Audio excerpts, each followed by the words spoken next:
Good morning. നമ്മൾ നിത്യജീവിതത്തിൽ ഒരുപാട് ചലനത്തിനെ പറ്റി നിശ്ചലാവസ്ഥയെ പറ്റി കേട്ടിട്ടല്ലേ? ചലനം എന്താണെന്ന് എനിക്കറിയാമല്ലോ. എന്തുവാണ് ചലനം? അതായത് ഒരു അവലംബക വസ്തുവിനെ ആധാരമാക്കി അല്ലെങ്കിൽ ഒരു റെഫറൻസ് ബോഡിനെ വെച്ച് നോക്കുമ്പോൾ ടൈമിനനുസരിച്ച് പൊസിഷൻ ചേഞ്ച് ഉണ്ടെങ്കിൽ നമുക്ക് ആ ബോഡി ചലിക്കുകയാണ് എന്ന് പറയാം.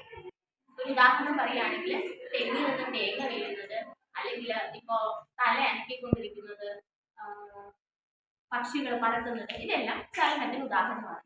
ഇനി നിശ്ചലാവസ്ഥ എന്ന് പറഞ്ഞാൽ എന്തുവാണ്? സമയത്തിനനുസരിച്ച് ഒരു വസ്തു, അതായത് റെഫറൻസ് ബോഡിനെ വെച്ച് നോക്കുമ്പോൾ അതിന്റെ പൊസിഷൻ ചേഞ്ച് ചെയ്യുന്നില്ല എന്നുണ്ടെങ്കിൽ നമുക്ക് ആ വസ്തു നിശ്ചലാവസ്ഥയിലാണെന്ന് പറയാം. ഇപ്പൊ ഈ മേശ ഇങ്ങനെ നിൽക്കുന്നത്, മരങ്ങൾ നിൽക്കുന്നത്, ഇതൊക്കെ നിശ്ചലാവസ്ഥയ്ക്ക് ഉദാഹരണമാണ്. ഇനി നമ്മുടെ ഒരു ഡെയിലി ലൈഫ് എക്സാമ്പിളുമായിട്ട് ചലനവും നിശ്ചലാവസ്ഥയും പറയുകയാണെന്നുണ്ടെങ്കിൽ ഓടിക്കൊണ്ടിരിക്കുന്ന ബസ്സിൽ ഇരിക്കുന്ന ഒരു യാത്രക്കാരൻ ബസ്സിനെ വെച്ച് നോക്കുമ്പോൾ എങ്ങനെയാണ് ഇരിക്കുന്നത്? അദ്ദേഹം നിശ്ചലാവസ്ഥയിലാണ്. അതേസമയം റോഡിനെ വെച്ച് നോക്കുമ്പോൾ ആ വ്യക്തി ചലിച്ചുകൊണ്ടിരിക്കുകയാണ്. ചലനാവസ്ഥയും നിശ്ചലാവസ്ഥ എന്തുവാണെന്നുള്ളത് മുൻ ക്ലാസ്സുകളിൽ പഠിച്ചിട്ടുണ്ട്. അതെന്താണ് എന്നുള്ളത് ഒന്നും കൂടി ഒന്ന് പറഞ്ഞു എന്നുള്ളത്. ഇനി അടുത്ത് നമുക്ക് ഇവിടെ നോക്കാൻ പോകുന്നത് എന്താണെന്ന് വെച്ചാൽ, ഞാനിപ്പോൾ ഈ മേശയിലൊന്നും തള്ളുകയാണ്. മേശ ചലിച്ചോ? ചലിച്ചു അല്ലേ? ഇനി ഞാൻ ഇങ്ങോട്ട് ഈ മേശയെ വലിക്കുന്നു. ഈ ചിത്രത്തിൽ കാണുന്ന പോലെ, അതായത് ഞാൻ മേശ ഇവിടെ നിന്ന് ഒരു ബലം കൊടുത്ത് വലിക്കുന്നു. ആ സൈഡിൽ നിന്ന് ഇതേ തരത്തിലുള്ള ഒരു ബലം കൊടുത്ത് മറ്റേ ആൾ മേശയെ തള്ളുന്നു. എന്തെങ്കിലും മാറ്റം സംഭവിക്കുമോ? മേശ അനങ്ങുമോ? ഇല്ല. ഇനി നമ്മളിങ്ങനെ പഞ്ചഗുസ്തി പിടിക്കുന്ന കാണാറുണ്ടല്ലേ? രണ്ടുപേരും ഒരുപോലെ ബലം പിടിച്ചിരിക്കുകയാണെന്നുണ്ടെങ്കിൽ രണ്ടുപേരും അതിന് വിജയിക്കില്ല. അതിൽ ആരാണോ കൂടുതൽ ബലം പ്രയോഗിക്കുന്നത് അയാളുടെ ദിശയിലേക്ക് കഴിച്ചിരിക്കും, അയാൾ വിജയമാവുകയും ചെയ്യും. അപ്പോ ഇവിടെയെല്ലാം ചലിക്കാനായിട്ട് ഒരു അസന്തുലിതമായ ബാഹ്യബലം പ്രയോഗിച്ചു. അസന്തുലിതം എന്ന് പറയാൻ കാരണം അൺബാലൻസ്ഡ് ആയിട്ട്. ഞാൻ ഇവിടെ നിന്ന് അങ്ങോട്ട് ഈ മേശയെ തള്ളിയപ്പോൾ ഈ മേശയ്ക്ക് എന്ത് പറ്റി? ഒരു അൺഈക്വൽ ഫോഴ്സ് ഉണ്ടായി. അതേസമയം ഇവിടെ നിന്ന് അങ്ങോട്ട് തള്ളുകയും അവിടെ നിന്ന് തിരിച്ച് ഇങ്ങോട്ട് വലിക്കുകയും തള്ളുകയും ചെയ്തപ്പോൾ രണ്ട് സൈഡിൽ നിന്നുണ്ടായ ഫോഴ്സ് ഈക്വൽ ആണ്.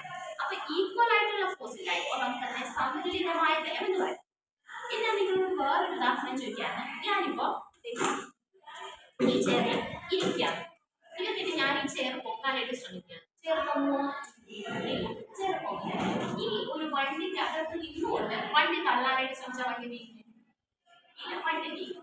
അപ്പൊ നമുക്ക് ചലിക്കാനായിട്ട് ബലം പ്രയോഗിക്കണം. പക്ഷെ അത് എങ്ങനെയെങ്കിലും പ്രയോഗിച്ചാൽ പോരാ, ബാഹ്യബലം തന്നെ പ്രയോഗിക്കണം.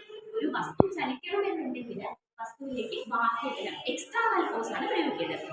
അപ്പോൾ നമ്മളിപ്പോൾ കണ്ട ഇരുന്നിട്ട് ചെയർ പൊക്കുന്നതും അല്ലെങ്കിൽ വണ്ടിക്കകത്ത് നമ്മൾ വണ്ടി തള്ളുന്നതും ഒക്കെ നമ്മൾ ബലം പ്രയോഗിക്കുന്നുണ്ട്. പക്ഷെ നമ്മൾ അവിടെ പ്രയോഗിക്കുന്നത് ഇന്റേണൽ ഫോഴ്സ് ആണ്. ഇന്റേണൽ ഫോഴ്സ് ആണെന്നുണ്ടെങ്കിൽ ഒരു ബോഡിക്ക് മൂവ് ചെയ്യാൻ അല്ലെങ്കിൽ ചലിക്കാനായിട്ട് സാധിക്കത്തില്ല. അസന്തുലിതമായ ബാഹ്യബലം പ്രയോഗിച്ചാൽ മാത്രമേ ഒരു വസ്തുവിന് എന്ത് സംഭവിക്കത്തുള്ളൂ? ചലനം സംഭവിക്കത്തുള്ളൂ. അപ്പോ അതെന്താണെന്നുള്ളത് ക്ലിയർ ആയല്ലോ. ഇനി അടുത്തത് ഞാൻ നിങ്ങൾക്ക് ഈ ബോളിനെ ഞാൻ ഇവിടെ നിന്ന് വിട്ടുവിടാം. ബോൾ ഉരുണ്ട് പോയത് ഇത് എത്ര ദൂരം ഉരുണ്ട് പോകും? ഈ ബോളിന്റെ പൊസിഷനെ അല്ലെങ്കിൽ മൂവ്മെന്റിനെ ആരെങ്കിലും തടസ്സപ്പെടുത്തുന്നത് വരെ ഈ ബോൾ ഇങ്ങനെ ഉരുണ്ട് പോയിക്കൊണ്ടേയിരിക്കും. അതുമാതിരി വെറുതെ നിൽക്കുന്ന, അതായത് ഈ ഇരിക്കുന്ന ഫോൺ എത്ര സമയം ഇരിക്കും? അതായത് മറ്റൊരാൾ ഇതിനെ എടുത്ത് മാറ്റുന്നത് വരെ ഇരിക്കും.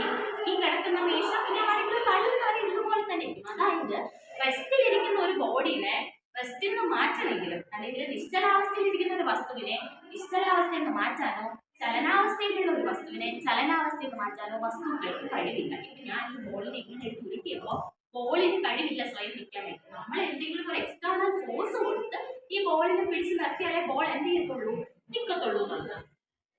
അപ്പോ ശരിക്കും പറഞ്ഞാൽ ഇത് ഒരു വസ്തുവിന്റെ സവിശേഷതയാണ്. ചലനാവസ്ഥയിലുള്ള ഒരു വസ്തു ചലനാവസ്ഥയിൽ തന്നെ തുടരാനുള്ള വസ്തുവിന്റെ സവിശേഷതയെ വിളിക്കുന്ന പേരാണ് ജഡത്വം. ചലന ജഡത്വം എന്ന് പറയും. ചലനാവസ്ഥയിലുള്ള വസ്തു ചലനാവസ്ഥയിൽ തന്നെ തുടരാനുള്ള വസ്തുവിന്റെ സവിശേഷത വിളിക്കുന്ന പേരാണ് ചലന ജഡത്വം.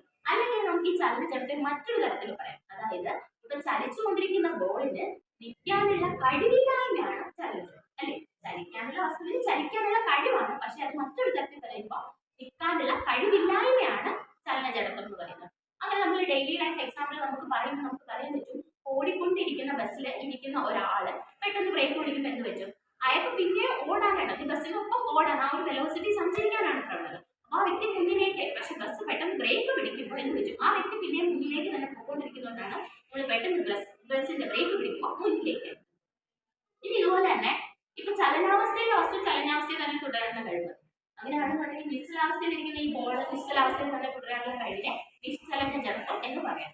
അതായത് ഇനേർഷ്യ ഓഫ് റെസ്റ്റ്. ജഡത്വത്തിന് നമ്മൾ ഇംഗ്ലീഷിൽ ഇനേർഷ്യ എന്നാണ് പറയുന്നത്. അപ്പൊ inertia of rest, inertia of motion. അപ്പൊ നമ്മൾ ഇന്ന് ഡിസ്കസ് ചെയ്ത കാര്യങ്ങൾ അസന്തുലിതമായ ബാഹ്യബലം അസന്തുലിതമായ ബാഹ്യബലം പ്രയോഗിച്ചാൽ മാത്രമേ ഒരു വസ്തുവിന് ചലിക്കാൻ പറ്റുള്ളൂ എന്ന് പറഞ്ഞു.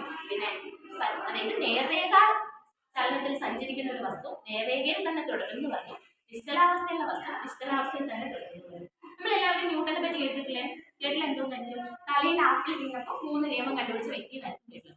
പക്ഷേ ആദ്യമായിട്ട് ഒരു വസ്തുവിന്റെ ചലനത്തെ പറ്റി ആ വസ്തുവിനെ ചലിക്കാൻ ബലം പ്രയോഗിക്കണം എന്ന് പറഞ്ഞതും സർ ഐസക് ന്യൂട്ടൻ ആണ്.